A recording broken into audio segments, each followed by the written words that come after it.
Mendukung program pemerintah ketahanan pangan, seorang jurnalis di Kota Batu memanfaatkan tanah kosong di tengah perkampungan dengan menanam berbagai jenis sayuran dengan menggunakan sistem tumpang sari. Dari hasil pemanfaatan lahan tersebut, beragam jenis sayuran tumbuh subur dan berhasil dipanen. Beginilah yang terlihat di salah satu wilayah di Desa Sumberjo, Kota Batu. Mendukung program pemerintah ketahanan pangan, seorang jurnalis di Kota Batu memanfaatkan tanah kosong di tengah perkampungan dengan menanam berbagai jenis sayur mayur menggunakan sistem tumpang sari. Dari hasil pemanfaatan lahan tersebut, beragam jenis sayuran tumbuh subur dan berhasil dipanen.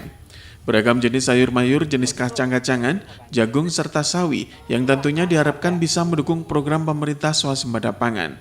Saiful Akbar, seorang jurnalis Kota Batu mengungkapkan dirinya tertarik untuk mulai belajar bertani dengan mencoba menggarap lahan kosong ini sejak memasuki musim penghujan 3 bulan yang lalu dengan menyewa lahan kosong milik tetangganya yang terbengkalai.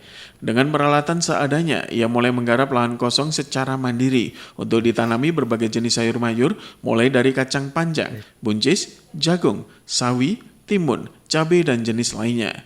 Setelah beberapa bulan sejak penanaman dengan perawatan yang intensif, akhirnya lahan yang dikelola sudah bisa menghasilkan berbagai jenis sayur siap panen yang memiliki nilai ekonomi saat dijual. Uniknya dalam menjual hasil produk sayur mayur tersebut, tidak menjual langsung ke pedagang, melainkan menjual eceran dengan menawarkan ke tetangga bahkan ke rekan kerja. Meskipun hanya sebatas usaha sampingan, namun dari hasil kerja kerasnya mengelola lahan kosong, bisa mendapatkan hasil uang tambahan dengan menjual produk pertaniannya untuk mencukupi kebutuhan sehari-hari. Sekedar perlu diketahui, pemerintah saat ini telah menggalakkan program ketahanan pangan, yang tujuannya nanti Indonesia bisa swasembada pangan dan menghindari impor bahan pangan dari luar negeri. Pemerintah juga mengimbau kepada seluruh instansi, baik negeri maupun swasta, untuk bisa mendukung program pemerintah, salah satunya dengan memanfaatkan lahan tidur atau lahan kosong untuk bisa dikelola menjadi lahan pertanian yang hasilnya tentu bisa mendukung program swasembada pangan di daerah masing-masing. Kalau kita sih backgroundnya bukan petani ya, saya memanfaatkan lahan kosong di tengah perkampungan, saya sewa, lalu saya mencoba untuk menanami berbagai macam sayur mayur tumpang sari seperti kacang, sawi, ada ketimun. Ya manfaatnya minimal buat masukan ekonomi lah buat keluarga. Pupuk ada ya, cuman kita beli yang apa ya, bukan, tidak ada subsidi ya. Kalau kita telaten hasilnya pasti akan maksimal lah. Kalau masalah penyakit pasti ada, kita obat, kita kompres ya, pokoknya yang penting rajin untuk ngasih obat-obatan dan pupuknya.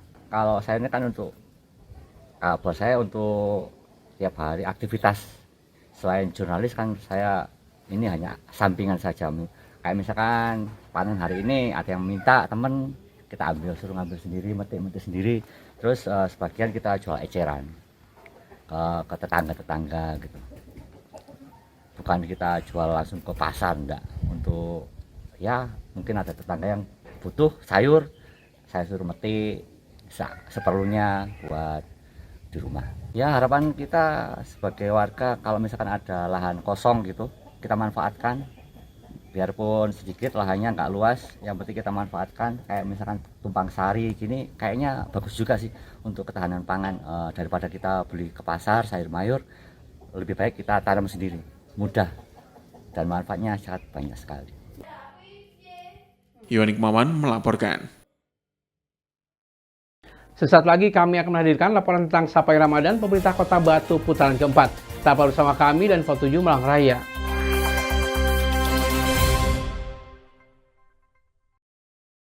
Jelang Ramadan, PLN berbagi kebahagiaan santuni ojek online pengguna motor listrik di Surabaya.